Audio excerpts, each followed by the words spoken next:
Trump just had his State of the Union address, the second address to the joint session of Congress. And, he said a lot of things, as with pretty much all of these sort of, I guess, more modern unions of states. It's much more about talking to the people than actually talking to the Congress. But he still, I think, fulfilled his role since I'm not sure if people know, this is in the Constitution that, and this is my favorite wording, from time to time, a president shall give information to Congress of the State of the Union and recommend their consideration. And I think in this job, he provided what he would like to see when it comes to legislation. He recommended, he even mentioned specific acts, which we might talk about. So overall, one of the few constitutional requirements I think Trump is dutifully fulfilling. And we'll comment on what he said. As always, a lot of numbers were said, so we might comment on that. We might play some clips. The speech, by the way, a record longest speech again that was given by Trump. What else am I missing? Medal of Honors were given, even presidential honors to some people. So we might also mention that. Although I'm not necessarily gonna disagree with some of the stuff there. Welcome to the Daily Objective. Joining me today is James Valiant. We should also be joined by Jonathan Down in I think in 5 to 10 minutes. So he'll also join us to talk about. James, any overarching thoughts before we go more deeply into what was said? Well, I mean, let me try and do my fairest by him. This was, filled with Trumpisms everywhere. And so a Trump speech is always populated with wild exaggerations, partial truths, and outright falsehoods. And this was par for the course there. But this was the most soaring rhetoric. This was him at his best manners. This was him trying to make it a patriotic, unifying event compared to Trump. So a lot of people said last night, this is Trump's, Republicans said this is Trump's best speech. Well, everything like this is obviously a compared to what thing, but maybe it was. It was interminably long. My God, it was really hard to get through it. And that in itself kind of steps on it. But look, he was much harsher to the Supreme Court after the tariff decision came out, a few days ago than he was during the speech. He said he repeatedly called it unfortunate, as he was looking at the Supreme Court justices who were there. But then he would proceed, for example, to say that tariffs had this magical capacity to restore the economy. The fundamental problem here, of course, is that he says the economy is roaring like never before. He says the economy has been fixed. The American system has basically been fixed.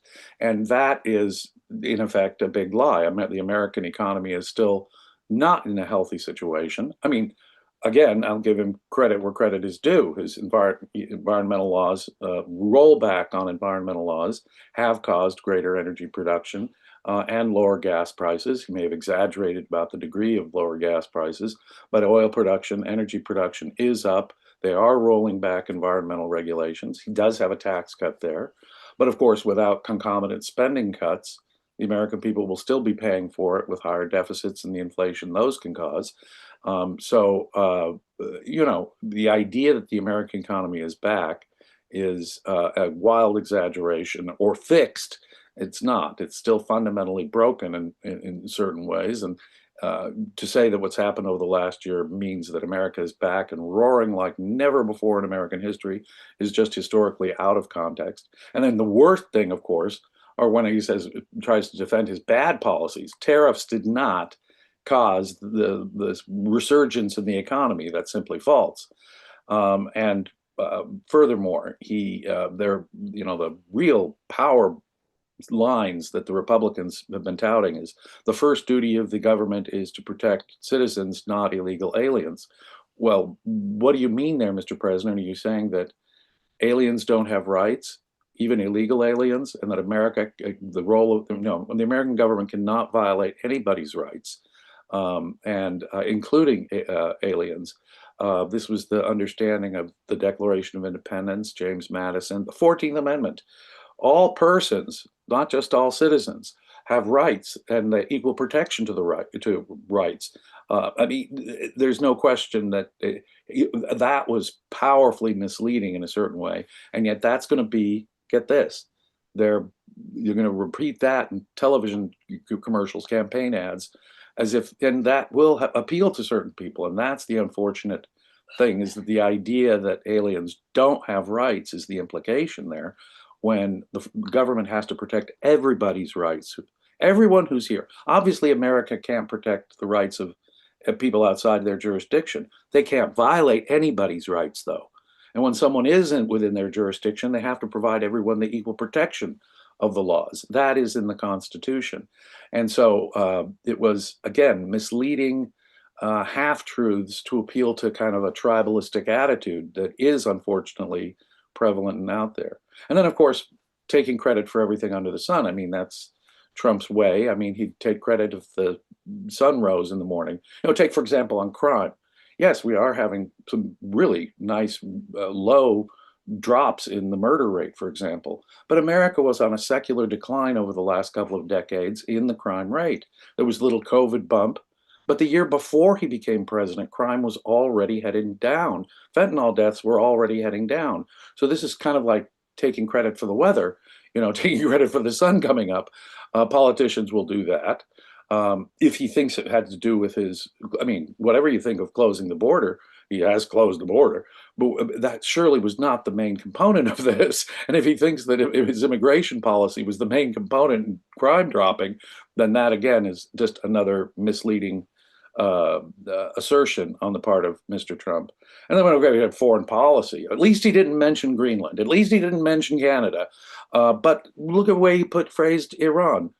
He said help was on the way when untold thousands of people are getting slaughtered in the streets. And now he says, of course, a diplomatic solution, a nuclear deal, which won't help the Iranian people or help the security in the region or deliver the body blow to China and Russia that a collapse of that regime would result in. No, he would prefer to just get a nuclear deal from people who haven't kept a deal once, but he said a diplomatic solution is preferable. No, sir, you said help was on the way. You drew a red line right there clearly in the sand. And so, yeah, what can I tell you, Daniel? I mean, while it was Trump comparatively at his best manners, and it really was. On the other hand, it's undeniable that Trump was saying things that were either wild exaggerations, outrightly misleading, falsehoods, or partial half truths, where he's kind of taking credit for the sun rising in the morning. Yeah, and I mean, well, first I'll just comment on the Trump on his best behavior. Uh, I think that kind of plays into, because I haven't seen any any clips on X, which usually, when something like this happens, people quickly pull up, either of their agendas, either to praise up Trump or put down Trump. And I haven't seen anybody doing anything. So I thought, okay, the speech must have been just pretty boring, I guess, if nothing was clippable. And yeah, even when I went through it, it's kind of hard. It's generally, I think, hard to, clip State of the Union address, because every 10 seconds so it's kind of, by the way, J.D. Vance clapped 80 something times. It was on Polymarket. There was a bet on Polymarket. People were trying to guess how many times will J.D. Vance clap. Although, this is, I think, on par with pretty much every State of the Union speech. Somebody said every president takes credit for success regardless if they are the cause. And while, I could agree, I would always say, okay, but we shouldn't. We should demand something more. We should demand Yeah. a little bit better from Yeah, our the employment number, more people are employed in America. How many times have I heard from politicians my whole life? More people are employed than ever before. Well, the population increases. And as the population increases, we should sort of expect there to be more people with jobs too. More people with jobs. So but in politicians, I have to agree with one thing the questioner says. Politicians all my life have been trotting out that very statistic to say, oh, see how wonderful things are? Well, we would need more jobs if we have more people. So it's a darn good thing that it's there. I need to open the hood, though, and look deeper into it. Were you disappointed by employment numbers last year, Mr. President? You really had to because you revised them down, for example. We should expect from all politicians, but I would also add this. Trump is particularly adept at making wild exaggerations and use partial half-truths to mislead. So there's that as well.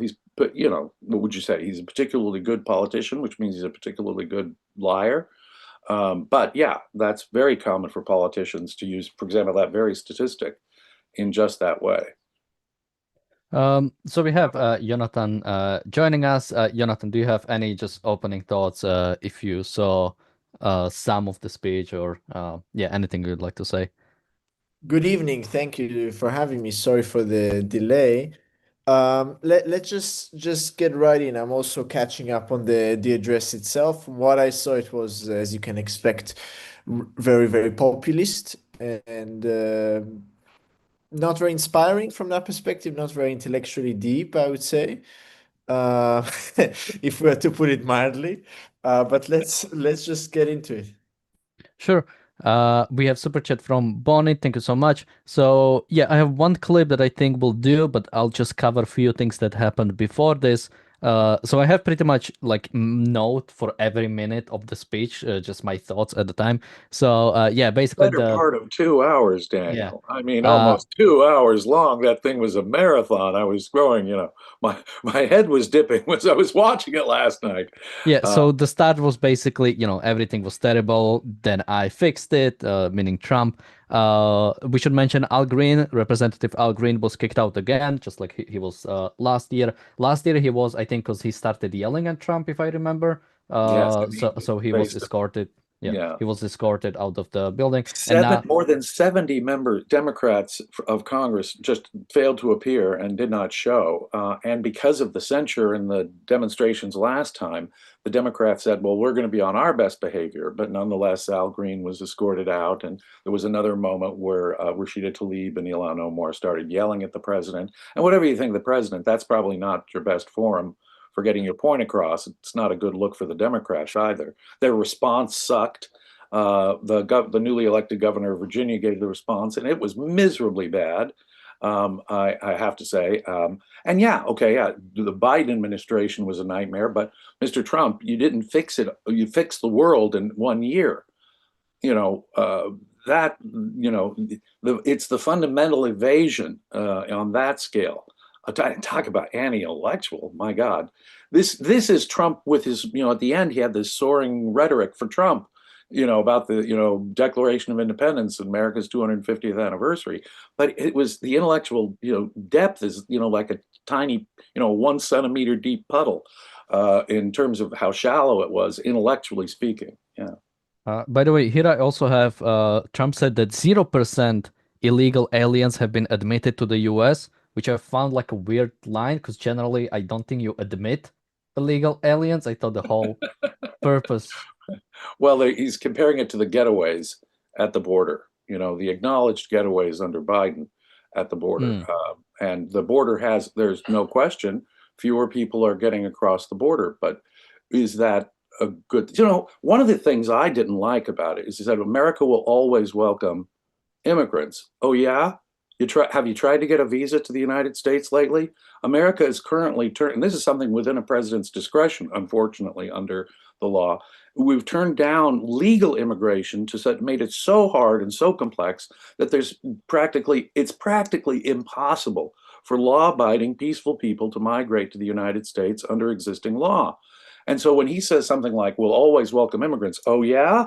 Where are these? I mean, there's a line around the block 3 times of people who are, look, I'm law-abiding, I'm willing to go through the lawful process, who are not getting admitted, cannot get admitted.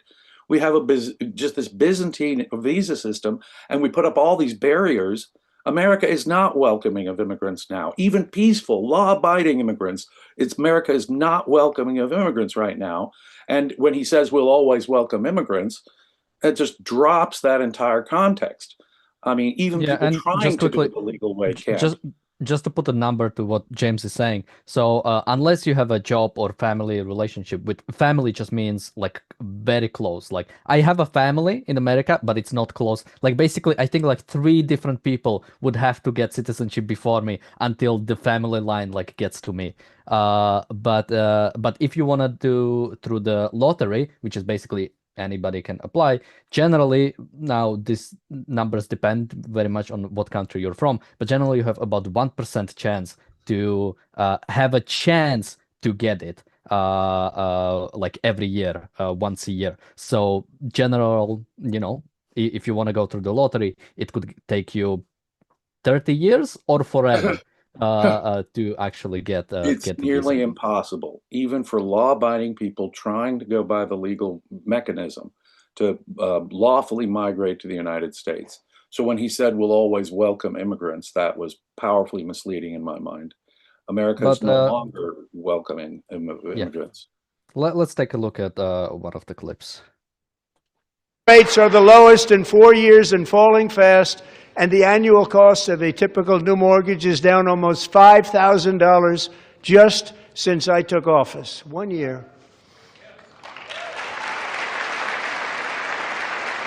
And low interest rates will solve the Biden-created housing problem well, at the same time protecting the values of those people who already own a house that really feel rich for the first time in their lives. We want to protect those values. We want to keep those values up. We're going to do both. So maybe Trump should take like Econ 101. First of all, he talks about, low interest rates will solve the Biden creating housing problem. What about the Biden created inflation? Like low interest rates will have higher inflation when we are talking about prices. And then he talks about home availability and that the people who have houses will keep the value of their houses. Those two things don't go together. The higher prices for the houses, it means the people who own houses will obviously have more net worth because their houses are rising. But it also means anybody who wants to buy a house is less capable of doing so because the housing prices are going up. Those two things, you cannot have one without the other. Those two things go together, and that's generally why housing prices are high, because anybody who has a house, what is the NIMBY? Not in my backyard. Like nobody wants new housing in their area because it will bring down the prices. So those two things are fundamentally against each other. Yeah, I'll go to Jonathan first, and then I'll go to you. Yeah, this is a very good example of the economical, I would call it voodoo policy that Trump is unfortunately leading, and the Republican Party, unfortunately, and we're also, it manifests. I guess the best example is with the tariffs, just utter, very fundamental misunderstanding of how these things work exactly as you said, Dan. It just doesn't. These things just don't go together in any rational way. But because he says this in a way that's very convincing and very confident, then and because it's against the Biden created whatever is labeling it. This is popular. This is a popular move, despite people not understanding what is actually behind this. And this is as I said, this is like it's populism. It is not any real economic policy. It's just nonsense, and it's very, very sad and quite dangerous, actually, because America has had an economic crisis around the issue of housing in 2008, and it doesn't sound like they're moving in a very positive direction. We have a super chat from Jonathan. Thank you so much. And I guess I could bring this. Deborah in the chat says, we were told that legal immigration would resume once all the illegal aliens and visa overstays are removed. Have they all been removed? I don't think so. I mean, that's a big bet. I mean, what does it mean for like all illegal aliens and visa overstays being dealt with? Like I'm like even if that was the goal, can you do that in even like one election term? I mean, that's a lot of people to like go through to solve. Like generally these cases are not clear cut, right? Like you might have somebody who has been here for like 20 years and they, maybe still don't have like a fully realized their like process. Like, what are we gonna do with that? Like, and what the whole economy, like we wouldn't accept that in any other instance, right? We'll just have price controls for a little bit until it stabilizes, like in Atlas Shrugged. Just a little, we just need a little bit of time, just to give us a little bit, and then we'll free up the economy. Or the environmentalists, right?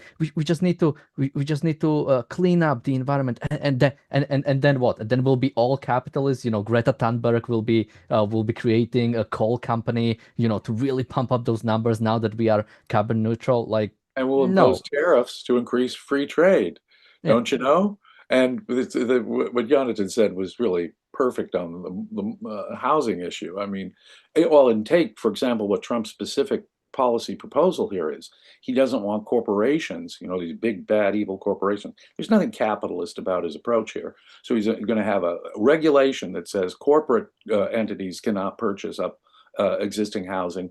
We want individuals to Well, buy. I should mention, so that was executive order already put through, and he also mentioned he wants Congress to put it into law. He wants Congress to make it permanent so that future presidents can't undo it. And that's what would be required. But his proposal is anti-capitalist. And as Jonathan pointed out, it's like a flat contradiction, like you did too. A flat contradiction in terms, we can have our cake and eat it too. See how we can have our cake and eat it too? No. If you're going to keep housing values up like that, and if you're going to prevent corporations from coming in, buying them up, what you're going to have is less housing available in general for renters, for example. What is the impact on the housing problem, which way predated Mr. Biden? Again, has been pointed out here. You can't have your cake and eat it too. Do you want affordability? That squishy word affordability to encompass housing. Well, to do that, we would have to get rid of a whole mass of regulations, it would seem to me, and that would make it cheaper for people to build housing, so that we'd have more housing. And the idea that somehow we can, prevent corporations from to do that is actually counterproductive to the idea of getting more housing built, if that is what the economy needs at the time.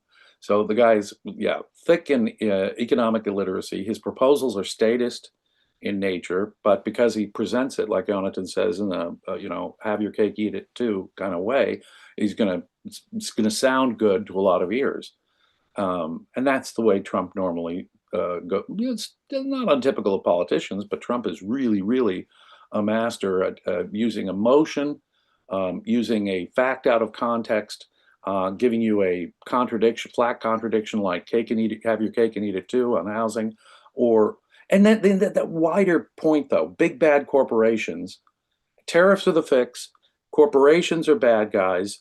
That's not the message of capitalism or the free market, and that was sort of like an undertow to everything he says. It really shows how far the Republican Party has fallen in terms of even nominally being a defender of free markets. Corporations evil, little guy, I'll be there with you with more economic regulations, free trade bad. Well, that's not capitalism, obviously. Yeah, so few more other things that he said that I have in my notes, but I don't think we necessarily have to play. So he mentioned the 18 trillion investments from all over the world, which I'm skeptical about that number from the last time I looked at it. I think it's over several years, and it's just pledges, like we will do it from a bunch of countries. So it's a bit dishonest. And he compared it to like 1 trillion investment from like last year under Biden, which again is like bad comparison if you're comparing 1 year to like 10 years. And again, pledges to like actually what happened. He talked about a lot of new jobs, more workers than any time in history. I mean, James, you mentioned that. He said we ended the DEI without explaining further. By the way, if anybody wants to comment on any of that, you can stop me. I'm just listing through. He said the state of our union is strong. We are finally winning. He spent like a minute on we are tired of winning. We're gonna win some. Don't miss Donald Trump. We're so much winning. We're tired of winning. He actually said that. Then the congressional honor was given to World War II veteran. Then he talked about the tax-free investment accounts for children, which seemed like an interesting thing, interesting scheme, if nothing else. And also, he talked about that workers who have no like company matching their 401ks or like their investment accounts, the government itself is gonna match $1,000 to their investment accounts, just like I think he mentioned something, just like the federal workers get, which again, it's government giving more money, not ideal. And He was okay, any proposing a thoughts on any of that? Because if he was proposing a privatization of Social Security, retirement insurance as such, with some kind of more free, if it was a step in the direction away from government control over retirement insurance, that would be a good thing. But by this the is way, just Slovakia another. has that. In Slovakia, 1/4 of your social security checks instead goes into your individual investment account. See, Social Security is not like that. People think of it as this account there. There's no fund in Social Security. It's just a, ongoing sort of Ponzi scheme, which is why people have made the comparison. So we really, it's always running into financial crises because it really isn't an investment fund, an investment account. So if he were proposing this as a means of phasing out Social Security, so that there would actually be funded retirement insurance, moving in the direction at least of a more free market solution, that would be, in my mind, at least a step in the right direction. But no, this is just another thing on top of the Social Security and Medicare, which he pledged and promised to protect last night. They're the one, those Democrats pointed angrily at the Democrats. They're the ones who are jeopardizing social. So he's a big fan of Social Security and Medicare as they were originally proposed, I guess, and he's going to protect them. Again, that's not free market, and it's not proposing at least a comparatively free market solution. It's just larding another program on top, even though it might indicate a better direction for something that might substitute one day for Social Security. I think what we're Jonathan, yeah. seeing here, I think what we're seeing here is an interesting move in the Republican Party, where maybe a decade ago you would still hear some voices from a libertarian, more libertarian wing, perhaps, or more free market wing of the Republicans coming against such a thing, coming up with their own proposals, or perhaps the president even giving them a wink or so from time to time. But here it seems to me that what we're seeing is the taking over of this national conservative approach to economics, what people like, what's promoted on Tucker Carlson, for example, or earlier than that, like Yoram Khazoni would endorse these things. And I think it was safe to say a while back, but I think it's worth saying again, the Republican Party, as it is now, is certainly not a party of a free market, and certainly not a party of capitalism. The Democrats are obviously seem even further away than that, but that doesn't mean one is necessarily better than the other here. So it's very concerning for the future of America if both of its major parties both agree that free market is not good. They're against big companies are not good. Medicare is good. More government spending is good. They're all in agreement here.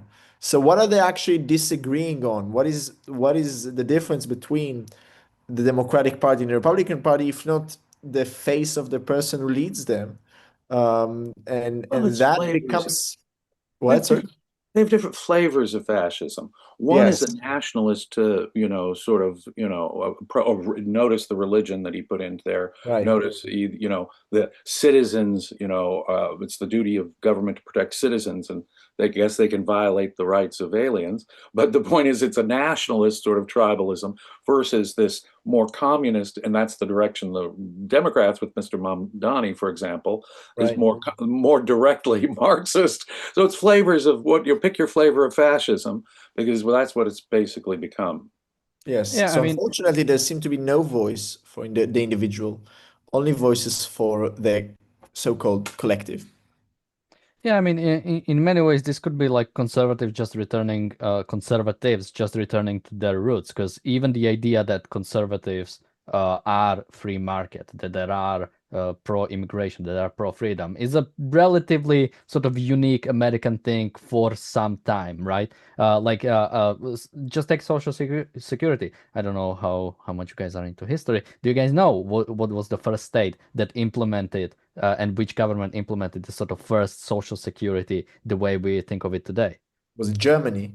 It was Prussia. It was Otto von Yeah. Bismarck Bismarck, yeah, I was going to who guess Bismarck. who invented this social security in terms of, you pay into this system, and then when you go to retirement, you get to draw you get to draw from the state. And it's in Marx too. Retirement insurance, guaranteed retirement income is in Karl Marx. It's part of the platform.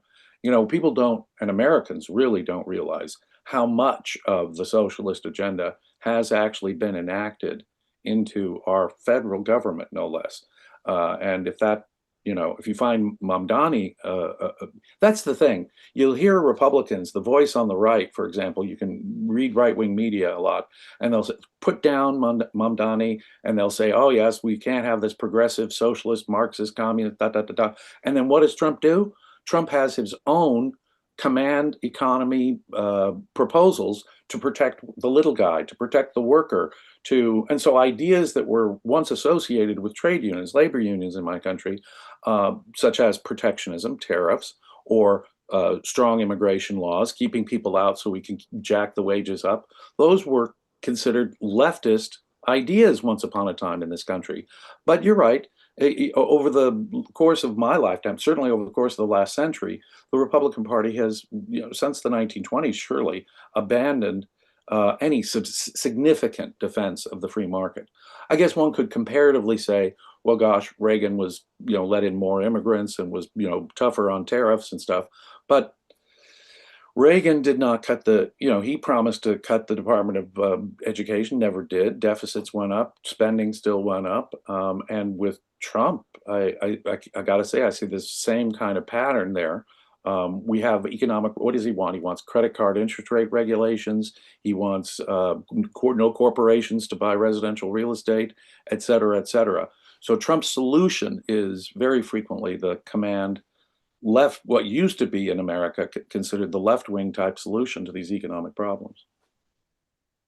Yeah, I mean, since you mentioned Marx, I know Keith Weiner, who has been on this channel, oftentimes talk about how America already fulfills pretty much every communist plank in the Communist Manifesto. And maybe for the fun, we can just go through it, right? First one, abolition of private property in land and application of all rest of land to public purpose. So this, might not be implemented fully, but things like eminent domain are already inside of America, right? If the government deems it necessary for you to lose your land, they might use it. Trump himself, right?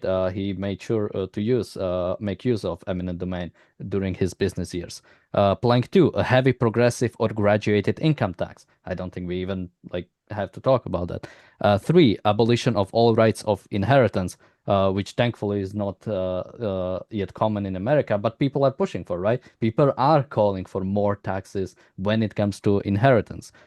Plank 4, confiscation of the property of all immigrants and rebels. I think this still doesn't fully apply. 5, centralization of credit in the hands of state by means of a national bank with state capital and exclusive monopoly. I mean, what is the Federal Reserve? I mean, how far away you have to go to basically fully reach what Marx wanted. Six, centralization of the means of communication and transportation in the hands of state.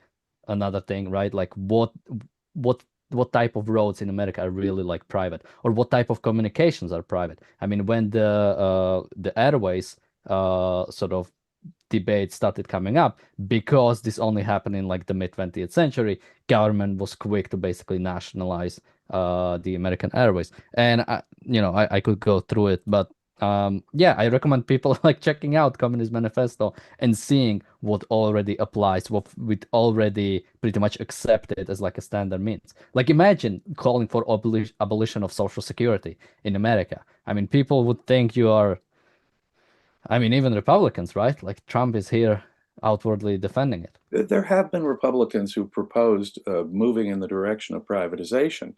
I mean, George W. Bush promised it, but he never even lifted a finger to make it happen. And when any person running for Congress should propose such a thing, they'll show, the candidate, with a wheelchair wheeling grandma off the cliff with these emotional ads that you're going to starve grandma. Obviously, it has to be phased out. People who are dependent or have come to be dependent, to some degree, it has to be phased out.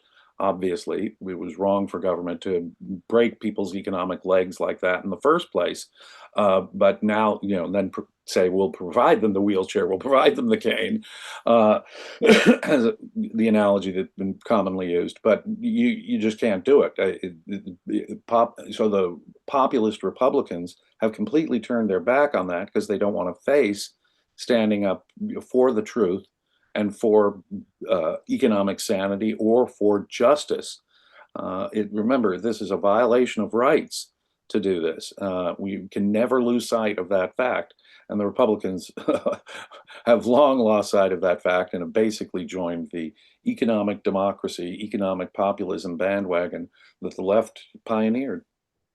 Yeah, and I think that's why it's so problematic to get like a fiscal, the fiscal conservatives in power, right? Because, or especially with somebody like Trump, because the fact is, if you cut government spending, the GDP will go down. I mean, if you have more and more government spending, GDP goes up. That's how GDP is calculated, right? So Trump would have to accept like a temporary, and it is temporary because once you free up the economy, once you let more people investment, your GDP will skyrocket. By the way, even when Trump like brags about the growing of the economy for the last year, it was 2%, which was lower than in each of Biden's year. So I mean, again, like we can criticize a lot of even Biden's government policy, right?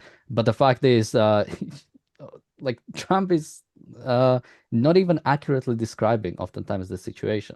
Like he talked about balanced budget at some point during this He said that waste, fraud, and abuse, if we caught it all, could balance America's budget. Rather, obviously, that's a huge distraction. So you can keep your welfare. That's not the problem. You can keep all these government spending programs and all these regulations, and that's not the fundamental problem. Because it's one of these have your cake and eat it too kind of things that politicians love to promise, and that he's doing. But he was in effect saying that well, we can accomplish this. But I mean, think of it. It's A and non-A at the same time and in the same respect. Yeah, I cannot wait for this like waste, fraud, and abuse. Like once they finally found that one room where like there's a guy who shovels $2 trillion into furnace every year, and that was what was like destroying the. Yeah, but I mean, don't get me wrong. I mean, waste, no one likes to see waste, fraud, and abuse, but it's an inherent part of the program. I mean, the whole thing is theft. So you say people are stealing from the welfare program. Well, welfare is a theft. I'm not saying that the police should ignore, theft against thieves. Okay, all thieves should be prosecuted, even those who are stealing from other thieves. But it's hard to conceptualize it except by saying, well, okay, if we get rid of the waste, fraud, and abuse, we'll suddenly have a balanced budget. I have yet to see anything like even correct economizing on the budget. Doge was largely a huge failure. It's true that government might have grown at an exponentially higher rate under Harris, but that's not the context here, Mr. Trump. What you're doing is you're still not handling the budget. You're still not handling the deficit. This national debt of $38 trillion has in no way been addressed at all, and still out of control. And to think that you can fix the problem with waste, fraud, and abuse, I think is highly misleading and doesn't get to the real point. Next clip. Okay, let's watch a little bit more. Economic turnaround, the biggest in history, where the Dow Jones broke 50,000 4 years ahead of schedule, and the S&P hit 7,000, where it wasn't supposed to do it for many years, were tariffs. I used these tariffs, took in hundreds of billions of dollars to make great deals for our country, both economically and on a national security basis. Everything was working well. Countries that were ripping us off for decades are now paying us hundreds of billions of dollars. They were ripping us so badly, you all know that. Everybody knows it. Even the Democrats know it. They just don't want to say it. And yet these countries are now happy, and so are we. We made deals. The deals are all done. And they're happy. They're not making money like they used to, but we're making a lot of money. There was no inflation, tremendous growth. And the big story was how Donald Trump called the economy correctly, and 22 Nobel Prize winners in economics didn't. They got it totally wrong. They got it really wrong. And then just 4 days ago, an unfortunate ruling from the United States Supreme Court. It just came down. It came down. Very unfortunate ruling. But the good news is that almost all countries and corporations want. Okay, so again, right? By the way, no inflation, no inflation at all. What else did he say? I mean, again, countries do not pay tariffs. It's the businesses in America that pay tariffs. It's sort of like calling out unfortunate ruling of the Supreme Court. Again, well, that was him at his nice, Daniel. Yeah. He was really nasty and undermining the institution in what he was earlier saying about it. So he did call it unfortunate 3 times, I think. But you're absolutely right. And when Trump says something, everybody knows. When he prefaces a comment with the phrase, "As everyone knows," what's about to come out. Every expert in America opposed Roe versus Wade. Legal expert in America opposed Roe versus Wade. What? Everyone knew that we were being taken advantage, as if we had this balance of trade problem and trade deficits are a problem. No, sorry, Mr. Trump. When you say something like that, you could almost guarantee that what's going to come out of his mouth is complete nonsense. And on tariffs, he is particularly egregious when it comes to the complete nonsense that comes out of his mouth, as if tariffs were the thing that was fueling some, renaissance such as America has never experienced before. Okay. Yeah, Americans pay these, Mr. Trump. And in fact, every dime you've collected has only been collected from an American consumer or importer, and only insofar as they've actually purchased foreign goods. And has to be returned also. Well, so all the hundreds of billions that have been picked up have to be returned, Mr. Trump, by the way. That was also in the Supreme Court decision that you called unfortunate. Jonathan, any thoughts? Wow, yeah, I enjoyed James' reaction. This is the best example. The tariff is the best example of the understanding of economics. So much was said about it. It just doesn't make any sense whatsoever. Trade deficit is not a bad thing. There's no, and he claims that he knows better than all these Nobel Prize economists, which I guess we wouldn't be the biggest fans, right? But if there's one thing that the economists agree on, I think is this very issue, and it's the President Trump. He is the one who knows better than everybody because of his and it was all very methodological, right? He came up with the numbers because it was nice round numbers. And his gut feeling produced now this amazing wealth just because of intuition. It's really as I said, it's voodoo. It doesn't it's not within the rational realm. But because he says it so in a way that's very entertaining, he says it like every speech of his is like watching a talk show and a nice funny American talk show. Then people let it sit by because it's funny. But they would understand, I hope, soon that they are paying for all of this dearly, and the American people should call this up. I mean, they're the ones who are paying this. I'm not paying this. I'm Israeli. I don't pay these tariffs. So yeah, it's very sad. It's very stupid. Um, but I guess he knows better, doesn't he? Everybody's wrong. Yeah, and again, I don't know how to even like explain that being like an export-focused economy is like a sign of like a 19th century or like a developing market. Like, do you know example of like export-focused economies? It's like Iran or like Brazil, or like a bunch of like really small, pretty much every African country is like an export-focused economy. It's not a good thing. You don't want to export, especially raw resources. I mean, what is like yeah, when it comes to America has a trade deficit when it comes to goods, meaning more goods are coming into America than are leaving.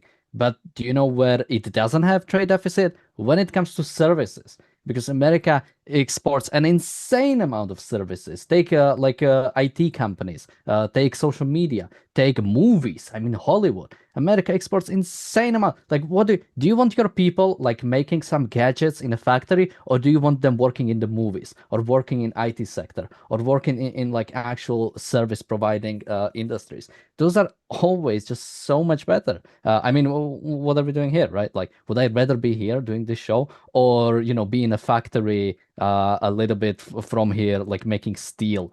How can you say it? I mean, if Americans are buying more from abroad than they're selling in terms of stuff, and let's just talk about the stuff, that says something positive about the American economy. Americans are rich.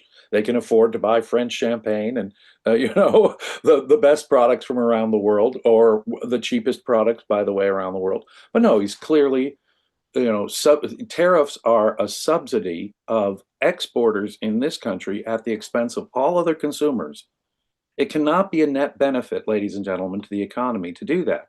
What you can do is you can protect certain industries, by the way, by making them less efficient and reducing the choices of consumers to buy the cheapest or best products from abroad.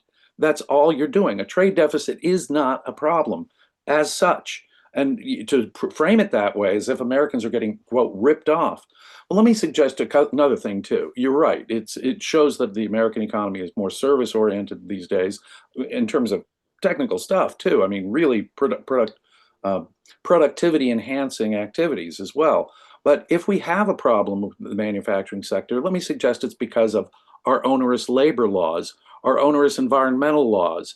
But by the way, if the manufactured good can be produced cheaper abroad, then let the American consumer take advantage of the fact that foreign countries can produce that manufactured product. And the other thing is, where are these manufacturing jobs appearing that he's claiming are suddenly sprouting across the country? They're not. The economic numbers simply do not bear the reality that somehow he's putting juice back into the manufacturing sector of the American economy. So he misdiagnoses the problem, doesn't understand the effects of his own solution, and see how it feeds into this nationalist rah-rah. I'm protecting America from getting ripped off by these foreigners. I'm protecting the American worker, yada, yada, yada. It's the same with so many things you could say about it. His religion, or his immigration policy with immigration, or even law-abiding people that cannot lawfully immigrate to the United States. He's made it nearly impossible. It connects to this nationalism, this unfortunate rise in religious nationalism that we've seen across the West. And of course, the leader of Hungary and Mr. Putin himself are kind of examples of this very thing. And so Trump couldn't see anything wrong with them, because in effect, he is simply another expression of that same rising nationalist tribalism. Yeah, I think that's a really good point, James. There's an aesthetic element to it, I think. The fact that, and this relates to the talk about shipbuilding and this romanticizing of the automotive industry and all this sort of romantic longing for these great American manufacturing things. I think it is an aesthetic matter to it that attracts this movement, and it serves the propaganda. It doesn't have it's not about economics. I don't think it's about because it's obviously not. It's something that he wants to show that he is bringing back to America this romantic age of greatness when we were building these big ships and we had these big cars and and all of that. I think that's really one of the key points. I mean, every political movement, the aesthetics are really essential for its popularism in because that's how people perceive it on a very perceptual level. They see that we have now these big ships, so it means America is great again. We didn't do it back then. So I think this is a point that is very central to this. Um, Somebody says, what was it? At least on the positive side, at least there is an attractive first lady again. I think Jill Biden was, okay for her age. I shouldn't say for her age. Just a woman in the she was matured. Let's just say. I don't know why I'm saying it like that. She was like, okay. Melania is beautiful. She's also an Yeah. immigrant, by the way. I just point out. So even even where his aesthetic is a pleasant thing, having a beautiful first lady, I just remind him that that was a benefit we got from abroad here in America, and I mean overseas, not in the female. Where maybe an unfortunate use of language there, but yeah, one of the things that really truly irritated me, as I say, and I'm going to come back to it because it was a small bit only in his, because he's bringing peace all over the world. Oh boy, I thought I could really end the Russia-Ukraine matter on day one, and boy, I've been surprised and disappointed. Yeah, on this podcast, before he took office, I told him he ain't going to be able to fix the Ukraine-Russia war with the approach he's taking. And now he's, oh, gee, it's taking longer than I thought it would. But still worse, he promised that help was on the way to the Iranian people. Unknown thousands of Iranians have died at the hands of their own savage totalitarian government. Okay, he cannot articulate America's interest in taking out that government. As I say, it would be a body blow to China. It would be a body blow to Russia. It would it would revolutionize the security in the Middle East altogether. America, hundreds, maybe thousands of Americans have been slaughtered by this Iranian regime through its proxies, through terrorist actions. He cannot articulate all the reasons that America has to take out the Iranian government. And after saying to the Iranian people, mind you, help is on the way, drawing a big, clear red line, he said, I would prefer a diplomatic solution. That is sickening. I'm sorry, it's one line. But look, and I know he's built up a mighty armada there off the coast of Iran. And I am hoping that the whole time he's been planning to really devastate Iran with an attack. And I think there probably will be an attack of some kind. But the point is that to articulate it that way is kind of obscene. Mr. President, you said many weeks ago that help was on the way. And now you're saying a diplomatic solution would be preferable. It's hard for me not to use bad language, but it gets me very, very angry when he phrases it like that, because that does not articulate America or the world's interest in getting rid of this evil regime. How many Americans, how many Israelis have to die before America decides that it's time to take out this monstrous regime? And let us hope that in a few days, something significant, they're going to start another round of negotiations this week. And I'm sure, how can you trust such people? They've continuously lied. They've broken every agreement that's been tried with them. For Trump to even say, I would prefer a diplomatic solution, I find obscene, and a betrayal of his earlier statements, and a failure to recognize America's true interests in taking out the most savage, perhaps the most savage, evil, aggressive dictatorship on this planet.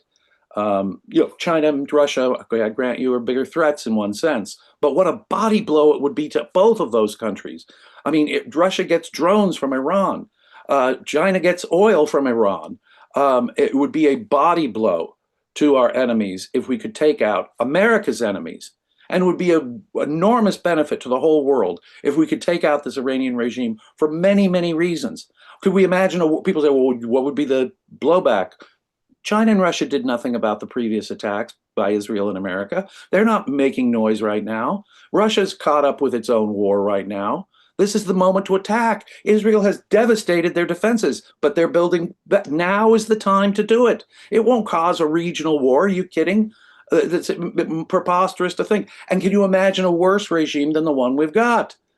Take out this regime. Mr. Trump, okay, they say, okay, well, could replace, if the government of Iran fell, we could get something worse. Oh, yeah, what could be worse than screaming death to America, death to Israel as you're trying to develop ballistic missiles and get a nuclear bomb? What could be worse than slaughtering thousands of your own people on the streets of your own country?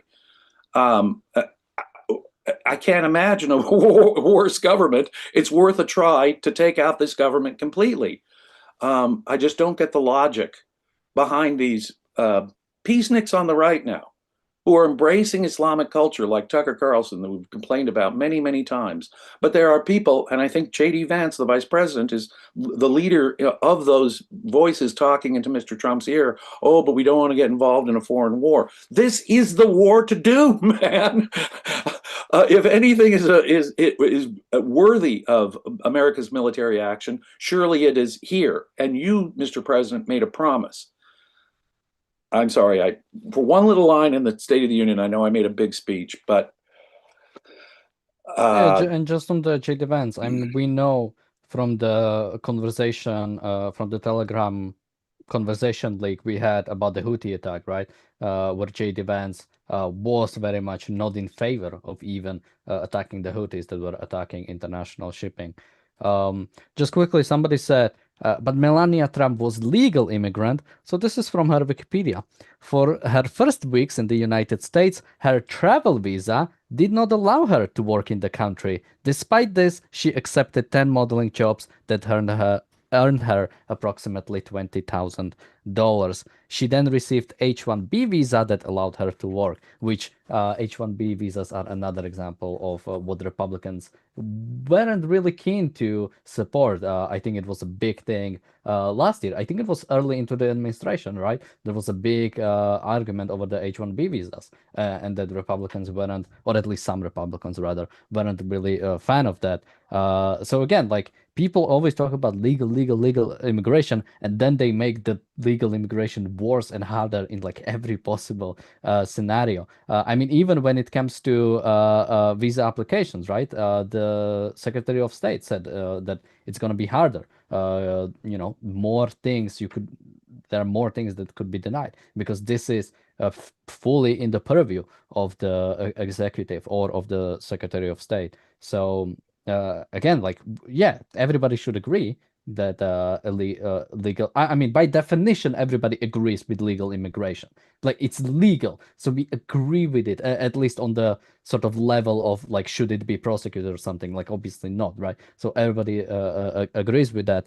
But again, then you go and make it harder in every single instance. Trump can do a lot when it comes to supporting more illegal immigration. And what did he do? He implemented the Trump card or the gold card or whatever it wants, where you can pay him $10 million and you get a visa, which is like, okay, that's probably not how most people will try to get in the States.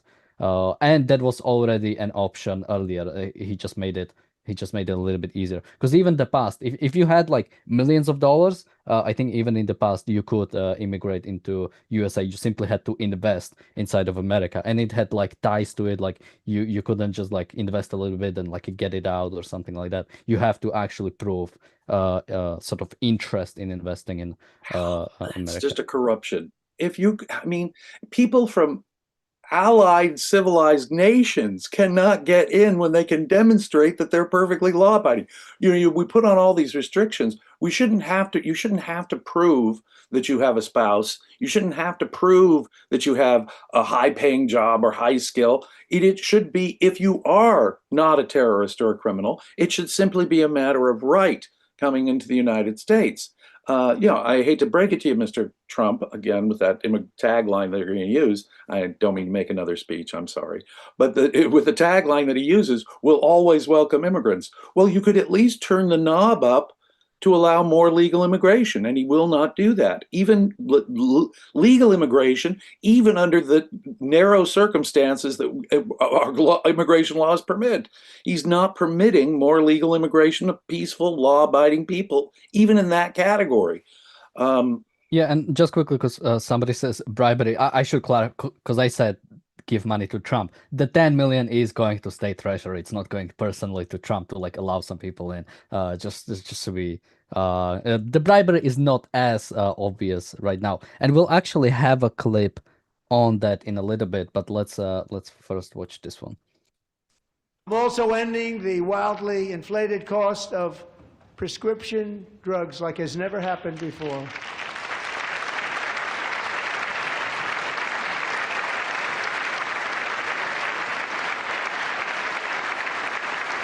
Other presidents tried to do it, but they never could. They tried. Most didn't try, actually. But they tried. They said they tried. They couldn't do it. They didn't even come close. They were all talk and no action. But I got it done. Under my just enacted most favored nation agreements, Americans who have for decades paid by far the highest prices of any nation anywhere in the world for prescription drugs will now pay the lowest price anywhere in the world for drugs. Anywhere. The lowest price.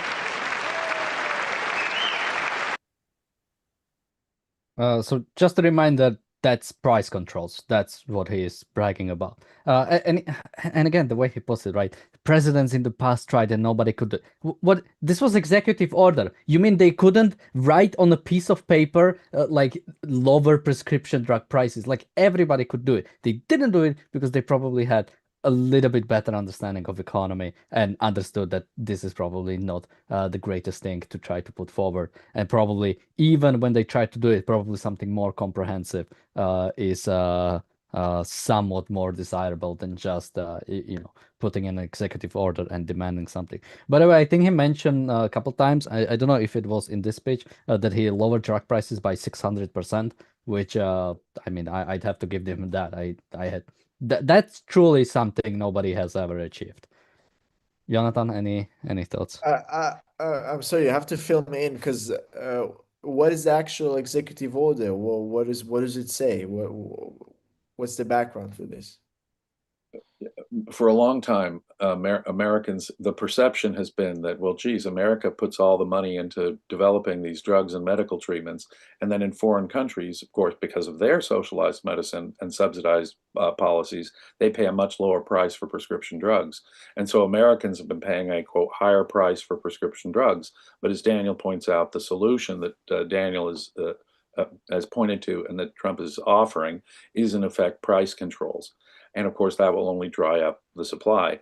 The true driver of these exaggerated pharmaceutical prices are the regulations from the Food and Drug Administration. These onerous red tape government regulations impose huge costs on the developers of drugs and medical treatments. America does disproportionately create drugs and medical treatments.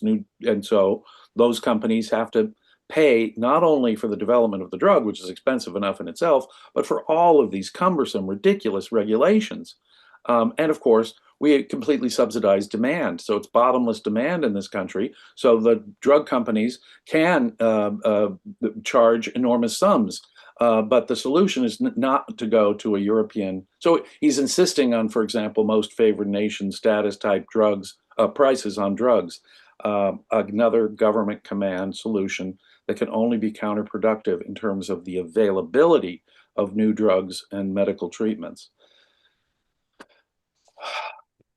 Yeah, so my understanding of the executive order itself is so already the government, when it comes to Medicare, the way it works is sort of you have the insurance companies which are private and they offer like type of packages to the like individual people that are insured under the Medicare, under the Obamacare, or even separately. And then the people can decide which private insurance company they want to keep. And basically, my understanding was the government itself couldn't really like negotiate prices. And I think this is something Republicans actually wanted to put into writing, that basically the government itself couldn't negotiate prices on specific drugs. There were still like certain controls, like the insurance company couldn't come and say, "Hey, you gave us $1 billion on this drug." Like there were still like some limits. But what Trump is trying to do is basically reverse this decision, like try to get government into negotiating prices. Basically say either you give us this price or we will not accept your drug, which How do they means know what's the right price to negotiate for? If I mean, they just well, decide what's the right price, and then they point the gun to the companies and say, make it this price. So, basically they did that in Israel. There yeah. was a crisis with milk, and there was a shortage of milk because of a price control, right? They say the price of a milk has to be this, and then there was one season where there was not enough milk. I don't know, or the cows didn't make enough milk, so then we there was a huge shortage of milk, and nobody was allowed to buy. I think there's still people are not allowed to buy more than 1 or 2 cartons of milk in the supermarket. So they're saying, let's have a huge shortage of drugs for people who need them to sustain their lives. That's what they're Yeah. proposing. So just to finish, my understanding is that the company could, of course, disagree and say, okay, we don't want this deal, we don't want this price. But that means that basically, I mean, if you have Medicare, we are talking about like tens of millions of Americans. So government has a choice, and then the companies, I think it's called. There is like an opposite of monopoly, and maybe somebody in the chat can remind me. Like monopoly is when you have one single provider, right? But there is like a something like monopoly when you just have one single recipient. And when it comes to a lot of healthcare, government is the only recipient. Like people insured under Medicare are only recipients of the specific healthcare. So basically, the government has a lot of power because yeah, if you're an insurance company and you do not get like 50 million of Americans you cannot get access to because you are not willing to lower prices, you obviously have a huge incentive to lower the prices, and that is something that Trump is trying to do, is my understanding. There's really Which again, three. those are price controls, and Yeah. like Jonathan said, whenever you implement, like that's the basic economics. If you put in price controls, it means shortages always, because when it comes to prices, the reason why prices shoot up a lot sometimes it's because something is suddenly either harder to produce, many more people want it, or there is some reason why this happened, right? And if you say, okay, let's ignore those reasons, and you put in price controls, you say, Yeah. okay, this doesn't matter, that has to mean that like let's say everybody wants one thing, and like a demand for something rises 1000%, and you're not allowed to increase prices. Well, it means it will be sold out and nobody will produce it because you have insane demand and you do not correct the prices to correct for that demand. And of course, the supplies also have much less reason to rise because if the prices go up like 10x or 5x, then you have a lot of incentive to start producing it because there is a huge incentive It profit there. also prevents the prices from being lower than the controlled price. That's it. Yeah. There's a good example from COVID where the Israeli guy, I know the examples from Israel, the Israeli economic ministry decided that price control for a package of 50 masks will be 40. That's what they wanted to decide, 40 shekels, okay? But they've ended up not doing that. And then the free market, they kept the free market on their masks because and the prices were really high at the start. But then after a few months, it was 10 shekels for a package of 50. So it was 4 times cheaper without the price controls. And the same thing applies on any commodity. Yeah, and I would only throw, especially I think it's very important with things like COVID, because when you establish price controls, it also tells people why should anybody actually prepare for crisis if you cannot actually benefit from that crisis? Because something you could do with something like COVID, right? You can say, okay, I'll be ready for it. I'll be stocking up masks so when a crisis happen, I can make some money out of it because the demand will rise, meaning the price will rise, and I can actually make money of like providing that service. I think there is I think I heard a story like long time ago from Harry Binswanger. Apparently, at some time in New York, there was like a huge electric outage, and he bought with his wife a bunch of like candles, and he was giving it out at like Manhattan or something, and he was selling them for like $10 a piece or like $15 a piece for like one candle, and people were buying it because because there was like an absolute shortage of candles, and everybody needed it, And those and people are people called were evil happy to price pay. gougers. And those people are evil price gougers taking advantage of the market, actually providing a good or service that the government has sort of aced out of existence. Any price control will do that. If you don't allow the price to go up when there's some change, some shock in demand or shock in supply, then what you're doing is you're preventing the actual operation of the free market from happening. It will signal consumers, the marginal consumer, to cut back if he can, and it will signal the producer to rush in and make more as profits go up. You've got to allow that process to happen. I mean, there was an oil crisis in my country back in the 1970s when OPEC did its oil embargo. And we had gas price controls thanks to Richard Nixon. And that meant there were shortages. There were lines around the block around every petrol station in my country for years. And Ronald Reagan comes in and he signs deregulation of the price of oil. The price of oil shoots up, but within a couple of short years, we now have an oil glut. And the petroleum price at the station is declining, and there's no more lines. Where does the capital come from for the company to come in and make more? No, thank goodness for price gougers, because what they're doing is they're filling in this market hole that the government created, this artificial shortage, and they're actually providing something that and you'd have to be smart like that to anticipate. But people do that.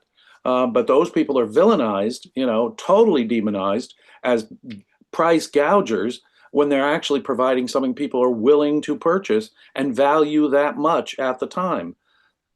Yeah, I think even just one more example, John Stossel had a video on it where I'm not sure if it was during Hurricane Katrina or something similar, basically like a huge humanitarian problem. And somebody bought a bunch of generators and came into the area that was affected and started selling them for like double or triple the cost he bought it for, to account for the fuel, for the time, for everything. And I think like the government like actually seized his generators because, he was price gouging. But of course, people were happy to buy. Like, imagine if you have like a terrible tragedy that happens to you and somebody shows up on your door to provide you like an escape from that tragedy for like double the price than you usually would give it. I mean, you'd pay like 10 times. Even I mean, for concert tickets, right? You want to go to a concert and somebody said, and it's illegal now, isn't it? But it's a great thing. Why wouldn't I want? If I really want to go, I would pay double, of course. I The was people who too. value it more should be able to outbid those who do not value it as highly. If I want to go to a certain artist's concert, I should be able to outbid some regulated price of what they say the ticket price ought to be. No, the price system is a way for those who value it more to outbid those who don't, those who need it more in many cases. Let's not take concert tickets. Let's take the cases of medicine or petroleum. Those are things that people need, and that can be life and death. Look, the people who really need those things should be able to outbid others who are, at the margins of their need or their desire. Um, it just makes zero sense, price controls. So It just will quickly, lead to shortages. because we have been going for a while. I don't know how much times you guys have to go further because we have a lot that I have a bunch of more clips that we could go through. Do you guys have any I could time go a where you little would? longer. I think we can do it at the hour mark would be nice, wouldn't it? Okay. So well, let's play a little bit from this clip because I think there's something I also wanted to comment.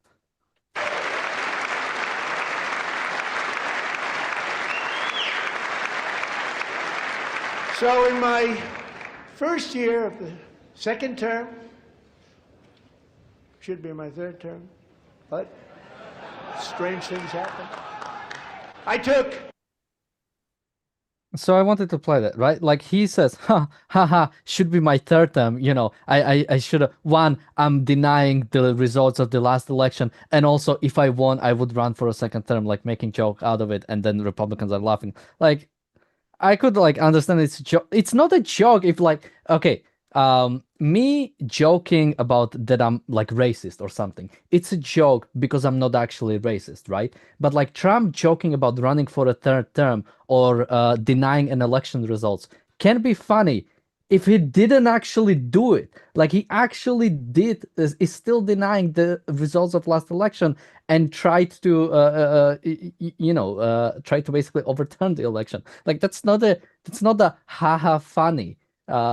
Like James, am I like insane here? Like this for me, this is like laughing at like a Nazi making like anti-Semitic joke. Like it's Well, not funny he, because the guy he is has actually, yeah. he has seriously explored, and certainly his supporters have floated the idea of an unconstitutional third term. And I suppose if you're going to joke about it, okay, the guy, it's like joking with a narcissist, right? Who, me, in his insecure, low self-esteem way, right? Because he's so thin-skinned about losing the last election. Okay, so what I feel about it is he lost the 2020 election. He can't get over it. It was an ego devastating moment for him. And what we're doing by tittering along with him is sort of recognizing that he has this thin skin and this low self-esteem, this fragile ego that needs to be fed at every moment. So there were many parts in the speech where he was joking about his own ego. I didn't name it the Trump whatever. I didn't name it the Trump whatever. Believe me, I didn't. I didn't. When in fact, everyone knows the man is obsessed with building his own, monument to himself constantly. And so you can joke about it, but so for the joke to be funny, it means that there's a reality that people are aware of, Mr. Trump. You have a fragile ego. You're a classic, what they might call narcissist in your self-obsession. And that's the thing. It's kind of rude to laugh at someone's psychological issue. But there he is, kind of yucking it up about what everyone can see with their own eyes, palpably, that the guy has a fragile ego and wants to name everything and take credit for everything, including the sun rising in the morning. So, he'd name it the Trump sunrise if he could. So everyone knows that he's got this chest beating nationalism combined with this fragile ego narcissism. And it's uncomfortable when it happens at a party and someone jokes like that. I get this sense of discomfort. I had the same sense of discomfort last night. It's like, okay, we're laughing at something we all know to be true. And I guess people could say, well, see, he's laughing at his ego issues. Well, good. That's between him and his therapist, but it's still kind of disturbing because it's not terribly reassuring to have a president of the United States who has such ego issues. I would say also it's dangerous in how people actually believe that and how people actually like the worst example of it is was it January 6th, wasn't it? The events of that day. These are the kind of people who believe that the election was indeed stolen. They believe even if he jokes about it like that and he says it's a joke, there are people who take it very seriously, and that undermines the American state. It undermines the system. People don't trust that the election is fair, and that's very dangerous, because what happens in the next election when he doesn't get the result he wants, or the Republican Party wants? What happens? Is it a civil war? Maybe this is the sort of basic mistrust that is paving the way there. So it's very dangerous sentiment. Well, you'll find And out in about, what is it, 8 months? well, Uh, we do have an election coming up towards the end of the year, you know, a congressional election, and then we have, of course, 3 more years we've got to wait for the next presidential election. But and one can only be increasingly concerned about Americans in general and the American political climate today when it comes to things like that. People will blame the internet for all the false information and conspiracy theories on both sides and so forth. But when you have politicians feeding into that, you can't trust the information of your own eyes. You can't trust the election results. You can't trust when people do the audits of the elections from 2020 and they say to him, Mr. Trump, illegal aliens did not make a difference in their, you know, we found 6 non-citizens voting in one jurisdiction when they did the audit. It cannot have made the margin of difference for you. But he's feeding into that falsehood, which creates, no one trusts facts. They trust the internet. I don't blame the internet for, you know, as such, as a technology. What I blame is the decline in the culture of reason, in the fact that Yes. people respect facts and use reason. So truth has become, epistemology, to use the fancy word, has become a tribal matter. It's become a tribal matter. And so we're seeing increasing willingness on both sides to engage in political violence. In both sides have a warped view, because in effect what they're doing is, you know, rather than polarized on ideological grounds, intellectual grounds, we're polarized on tribal grounds. You're the devil himself. No, you're the devil himself. And that justifies people taking to the streets and becoming violent. And that has become actually scary to me, because on both sides, no one trusts the media. Don't get me wrong, the media has made many mistakes, but rather than demanding a more trustworthy media, rather than right, people are instead going into their tribal corners and encouraging each of their on their own side more street violence, in effect, for political reasons. And I find that extremely disturbing. Yeah, and again, even the don't trust the media is like very tribalistic, right? Because you know, who was it that actually lied about 2020 election and that the Dominion machines were being used to illegally vote for Biden, right? It was Fox News that was both sued by the Dominion laws by the company and Tucker Carlson himself, who was one of the people who lied on Fox News and was actually kicked out of Fox News for that. So what a start to his new career. And even then, again, when it comes to joking that Trump does, well, Trump did pardon the insurrectionists on January 6th. Like again, like this did happen. Like it's one thing if he like jokes about something and then he moves off, but he seems to joke about third term a bit too much Well, for we my still have own our liking. bet, Daniel, don't we? Yeah, we still do. Yeah. We'll see what the fact that we could even have this bet in itself is disturbing, because it tells you something. You know, he did Trump leave Just a office? reminder to people, me and Oh, James have a ye- bet about Trump running for a third term. Specifically, I think we appended it a little bit that even if he tries to run for the Republican National Convention, that basically I win. I yeah, that say would that he count. will run. Yeah, If he is like basically if he's not able to run, I think we pretty much annul or it. Like if killed. I mean, there have yeah. been assassination attempts. You know, so if Iran, for example, wanted to, another reason why he shouldn't hesitate about killing Iran. Iran have tried to kill Americans how many times, and including him. So yeah, but the fact that we can joke about it at all, I mean, because consider his rhetoric. I mean, Trump did leave office. On the other hand, when the election happened in 2020, he said, if an election is stolen, all the rules, including the Constitution, can be set aside. Now, even for those words to escape his mouth, even for him to create that fear in people, is disturbing. America is headed towards a very dark place, I think, when you look at both sides of the political spectrum today.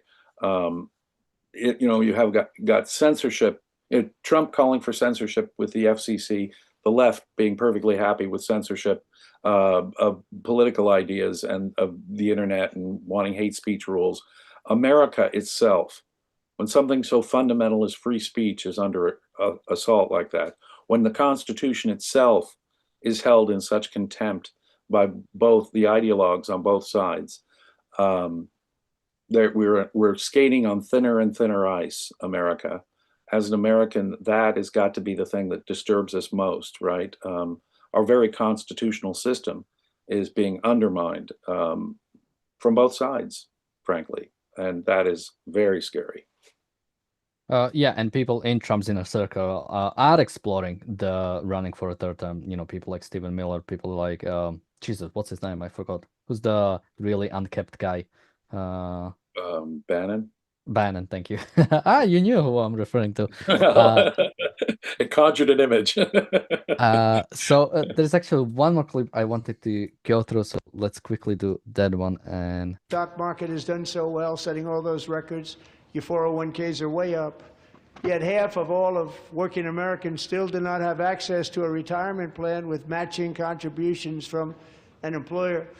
To remedy this gross disparity, I'm announcing that next year my administration will give these often forgotten American workers, great people, the people that built our country, access to the same type of retirement plan offered to every federal worker. We will match your contribution with up to $1,000 each year. As we ensure that all Americans can profit from a rising stock market, let's also ensure that members of Congress cannot corruptly profit from using insider information.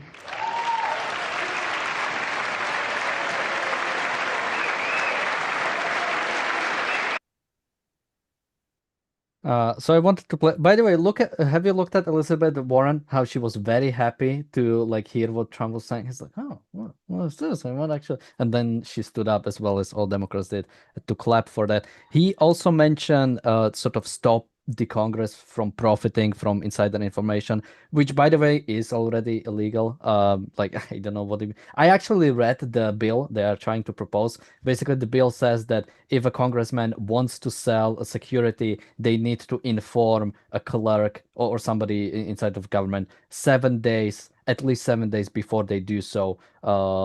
At most, I think they have 14 days. So basically, whenever congressman wants to sell something, they need to announce it to sort of protect it. Which again is a really weird way of solving it. Just if you want to solve it, just say, if you are a congressman, you need to have a blind trust. No other way. You don't buy securities, you don't do anything. I mean, again, congressman is not a normal person. You are a public representative. You shouldn't The problem is the power Congress has to regulate the economy. And that as well. If Congress didn't have so much power over the economy, you wouldn't have this capacity to profit on insider information about when a law was going to get passed or a regulation was going to take effect. The problem is not you want corrupt politicians? Give power to the government. The more power the government gets over the economy, the more easily you're going to be able to buy, the more corrupt the politicians are going to be. The fundamental problem is how much power the government has over the economy. Look, private insider trading ought to be legal. Yeah. Here I would only say, because I think when it comes to specifically, because obviously government shouldn't have a handle in economy, but I think we are way too far from that. So I think if your actual concern is to solve this, just say every congressman needs to have a blind trust. You don't trade securities while you're in government. Again, being a public representative is a privilege. Or not a privilege. You're doing a service to a country.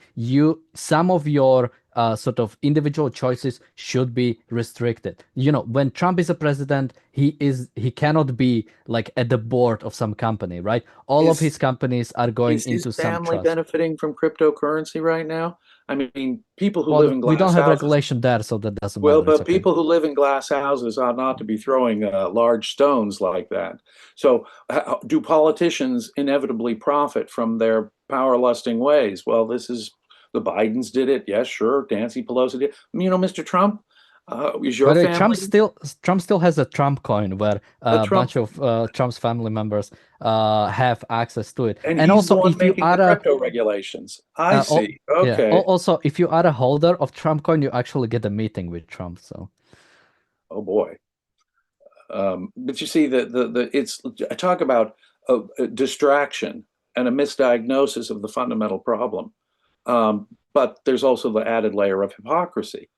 Yeah, is it disgusting that politicians get wealthy from being politicians? Well, yeah. Rather than looking at the real cause of that, the government is way too involved in the economy, and that invites corruption. We're not going to have this insider trading law, and that'll fix it all for Congress. When it comes to private individuals, there ought to be no insider trading laws. It ought to be perfectly legal. We ought to abolish the Securities and Exchange Commission as of yesterday, as far as I'm concerned. That's one of those economic regulations that increases the corruption because the government has a stranglehold over the economy. They can call in social media companies, and say, well, you sure don't want to have that antitrust suit brought against you, so you better toe the line and say what we want you to say, and your algorithms ought to filter people's speech because what we want, whether it's COVID, whether it's a political thing, what happened under Biden, happening now. Trump doesn't like what the media company says, what some stand-up comedian on a nighttime network television comedy show says, so he'll get the FCC after them. No, they say is the State of the Union is strong. No, the State of the Union I measure by our loyalty to individual rights and the original conception of the American Constitution. And in that sense, America is kind of broken, Mr. President. We have both sides urging more socialist economic policies, both sides opposing free speech, both sides expressing contempt for the Constitution. The State of the Union is in crisis in the most fundamental sense, the ideas on which it was founded. yeah, and here I would just Jonathan, let me go first to your thoughts on this, and then we'll go to last thoughts. Yeah, the whole issue of corruption is a result of government's involvement in economy. There's no any particular case, it might be upsetting to us, but as James said, it's obviously just a symptom of government intervening in economics. If you don't like it, you should advocate for capitalism. You should advocate for the full separation of a economy from state. They don't seem to be doing that. Wonder why? Maybe they're benefiting from it from some way, but probably also from ideological reasons. They don't believe in these things. That's why it's so important that we are advocating for the full separation of any step that leads in that direction. Yeah, and again, when it comes to, like Trump said, State of the Union is great. And I'm always wondering, like, because in many ways, America is doing great. But in many other ways, like America is like 2% GDP growth. I mean, the stock market, yes, it's up, but all the other stock markets, EU small caps, EU large caps, emerging markets, everything else, or even American small companies are doing much better than the bigger ones. So again, like trying to act as if everything's nice, everything's good. There's nothing that needs fixing. I mean, in many ways, I think that's a problem. Like to solve a problem, you need to recognize it. And I think a lot of what Trump is doing is simply trying to say that, in a sense, there's no problem, or that any problem there is, it's simply like the government deficit or budget deficit. Well, that's just waste, fraud, and abuse. It's like everything that's bad, it's just because there are evil people that are doing it. Things are bad either because Democrats or because illegals or because waste, fraud, and abuse, right? It's not that the social security is a problem, that it's spending way too much. It's not that some industries are way too regulated.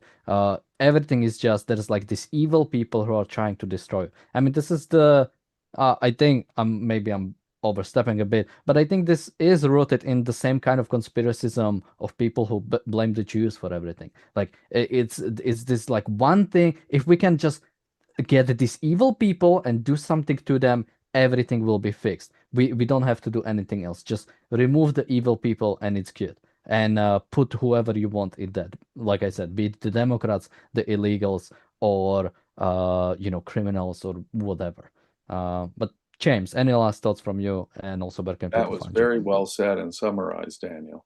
Rather than looking at the fundamental causes of the problems, rather than thinking in principle, rather than harnessing America's ideals of individual rights to analyze these questions, it is a process of tribalistic demonization, and whipping up emotions.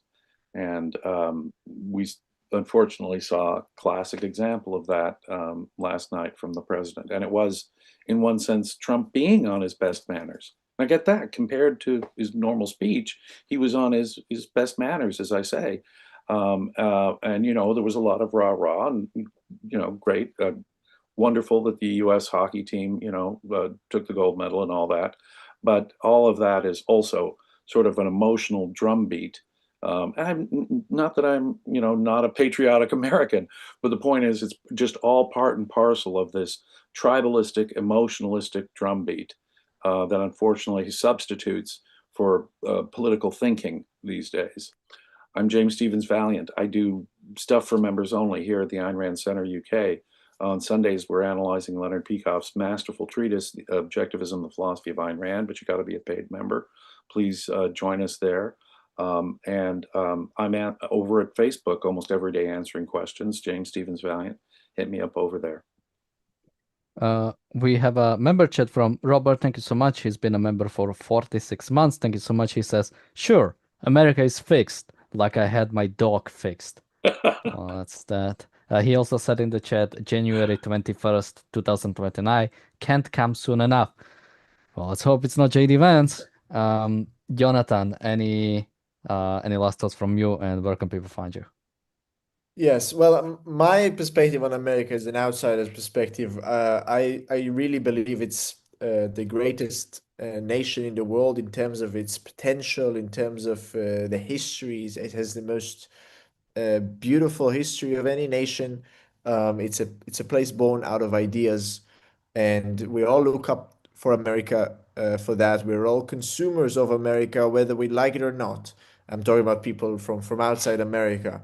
There are a lot of issues in America. I think we all can articulate the different issues. My issues are a lot about the American aesthetics, which I'm not as much of a big fan, but that's a separate subject for discussion. It's really scary to look at the trends right now, particularly with where the right in America is moving towards. As we've discussed, this move towards more uh, nationalism in a collectivist sense rather than individualist nationalism, which is what America is founded on. America is now moving on a path that is fundamentally antithetical to its very nature, antithetical to the reason this nation was formed. And I urge the Americans to try to reflect back what made America great, what really made America great, and go after that to make, if you really want to make it great again. That means individual rights, capitalism, freedom, pursuit of happiness. Also, it means less so much politics. Focus on living a beautiful life. Focus on not as much on your tribe, but on love, on career, on art, on your values. That in itself, I think, will be a step in the right direction for America and for the whole world, of course. Um, I'm Jonathan Deon. You can find me on Substack at philosophyeinri.com. The link should be in the description. There's a beautiful essay coming up about one of the birthplaces of capitalism long before America. And it's about the city of Lubeck and the Hanseatic League. If you know much about that, you're in for a treat, especially if you don't, because you might be very surprised. Yeah, and here's just to build a little bit on Jonathan's point. I would say, yeah, it should matter much less who is actually in the White House. I cannot imagine, the conversation between like two Americans, even probably like 100 years ago. It's like, have you seen what happened in the White House? Who is even in the White House? I have no idea. Because it's like government shouldn't like it. If you are, I mean, even if you are, like, let's take the Minnesotan ice situation, right? If you are somebody living in California or Texas or somewhere else, it really shouldn't matter that much what is like happening in another state. And it's really disturbing that every single thing is like a national issue, right? Because every single thing is going through the government and every single thing has like an implication on the whole nation. And it really shouldn't matter. Like when it comes to your daily life, what should matter is what you do at work or what you do in your house or what you do with your community, not what, especially I literally live on the other side of nation, not what like some people decided in like a building the whole nation away, and that somehow has such an influence on you, right? So government should have not less power, but simply less ability to get itself involved in the economy, especially, or in the all aspects of human interactions, where it simply shouldn't be. I mean, the government should only really be involved when something goes really bad, when somebody gets killed, when somebody gets hurt, not when somebody doesn't have a job. So now we need the government to come in to make sure this is fixed because apparently individuals have no control over their own. I think I've recently, I'm in James, Catherine Dickerson. I've been taking the PET classes. I think the government should take PET classes and it should recognize like the individual capability of every citizen to like solve their own problems instead of trying to solve it for them. How's that for an ending? Oh, Uh, you both were so eloquent. Thank you. Yeah. well, with that, thank you guys for joining me today. Thank you everybody for watching, and we'll be back tomorrow with another episode. Until then, bye bye. Be safe. Thank you.